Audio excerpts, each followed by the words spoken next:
जय माता दी। माता महागौरी पवित्रता और शांति की देवी हैं। 8वें दिन की माता महागौरी हैं। इनका सबसे प्रिय रंग गुलाबी है, जो प्रेम और भक्ति का प्रतीक है। माता महागौरी की पूजा करने से माता अपने भक्तों को सब कुछ प्रदान करती हैं, यानी वरदान देती है। सुख समृद्धि धन संपदा के साथ लंबी आयु का भी वरदान देती हैं। महागौरी का पूजन विधि, भोग, मंत्र, स्तुति हम आपको इस वीडियो में बताएंगे। सभी माता के भक्तों का स्वागत है।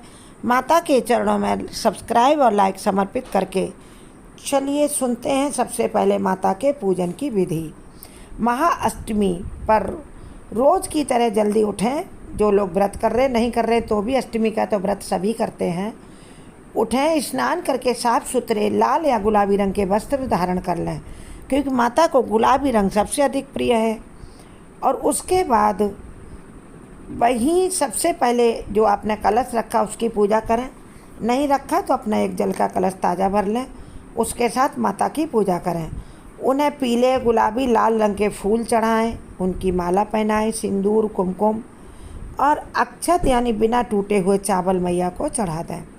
इसके साथ ही माता को नारियल भी चढ़ाएं।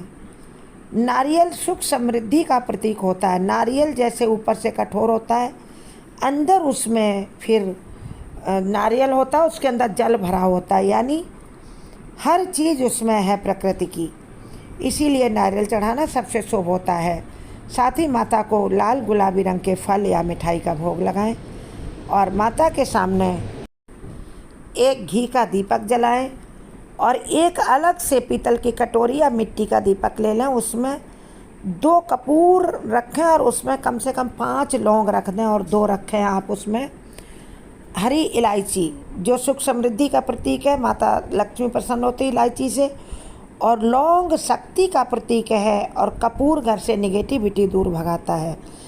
तो घी का दीपक जलाने के बाद धूप दीप से माता की आरती करें। फिर 2 कपूर की टिकियाँ रखकर उसमें 5 लौंग और 2 हरी इलायची ये उस कपूर के ऊपर रखकर आप जला दें, थोड़ा सा घी चढ़ा दें।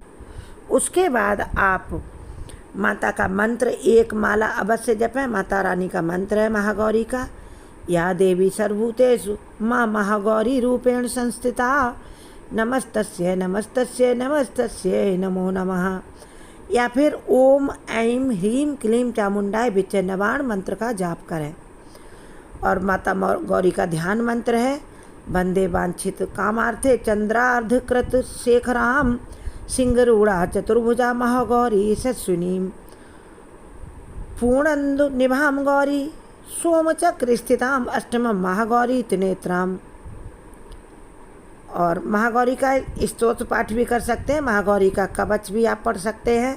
उसके बाद आप पढ़ें माता महागौरी की कथा भी अवश्य सुने और पढ़ें। माँ का भोग, नवरात्रि के 8वें दिन माँ महागौरी की पूजा का विधान है। इसके साथ ही माँ को नारियल का भोग लगाएं, नारियल से बनी हुई मिठाई का भोग लगाएं या फिर लाल गुलाबी रंग की मिठाई का भोग लगाएं, लाल गुलाबी रंग के फलों का भोग लगाएं, केले का भी भोग आप लगा सकते हैं। माता का पसंदीदा फूल मोगरा है। इस फूल को माँ के चरणों में समर्पित करें। और माता का शुभ रंग मैंने बताया आपको गुलाबी है। गुलाबी वस्त्र माता धारण करके अपने भक्तों को वरदान देती हैं। और माता महागौरी की आरती भी हम आपको बताएंगे लास्ट में। उससे पहले अब आप सुनिए माता महागौरी की कथा। देवी भागवत पुराण के अनुसार माँ पार्वती ने शिव को पति रूप में प्राप्त करने के लिए बहुत कठिन तपस्या की।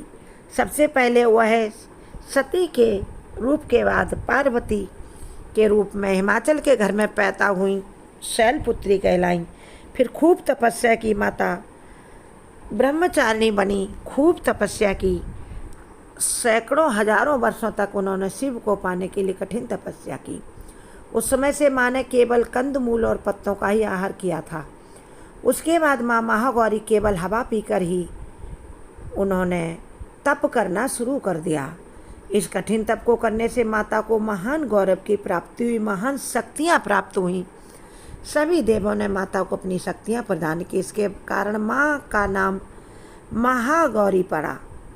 माँ पार्वती की तपस्या से प्रसन्न होकर शिव जी ने माँ से गंगा में स्नान करने के लिए कहा। माँ महागौरी जब गंगा में स्नान करके आई तब माँ महागौरी के रूप में श्याम वर्ण के साथ प्रकट हुई, जो कौशिकी कहलाईं, और उनका रूप उज्ज्वल चंद्र के समान हो गया। तब माँ पार्वती महागौरी कहलाईं। माता महागौरी की पूजा करने से भक्तों की सभी मनोकामनाएं पूर्ण होती हैं। माँ अपने सभी भक्तों का कल्याण करती हैं। इसके साथ ही उनकी पूजा करने से सारी समस्याओं से भी मुक्ति मिलती है। और माता की आरती आप अवश्य करें धूप दीप नैवेद्य से।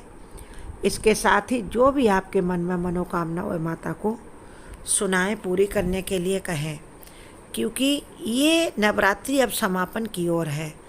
कल 8वां दिन है, कल तो 7वां दिन है, क्योंकि 2 दिन तृतीया तिथि हो चुकी है, तो अष्टमी परसों है। परसों ही शाम के समय नवमी आ जाएगी, फिर उदया तिथि नवमी 12 तारीख को दशहरे की है। चलिए, ये सब आप माता को इस तरह से प्रसन्न करने के लिए काम करें, और आपकी जो भी इच्छाएं हों माँ से कहने से न चूकें, क्योंकि बच्चे यदि अपनी माँ से अपनी बात नहीं कहेंगे तो फिर कहाँ कहेंगे। इसलिए माता से अपनी बात अवश्य कहें। जय माता दी कमेंट बॉक्स में लिखें। माता रानी के चरणों में सब्सक्राइब लाइक समर्पित करते हुए वीडियो अच्छा लगा हो माता रानी के भक्त सब्सक्राइब शेयर लाइक ज़रूर कर दें, और जय माता दी कमेंट बॉक्स में लिख दें।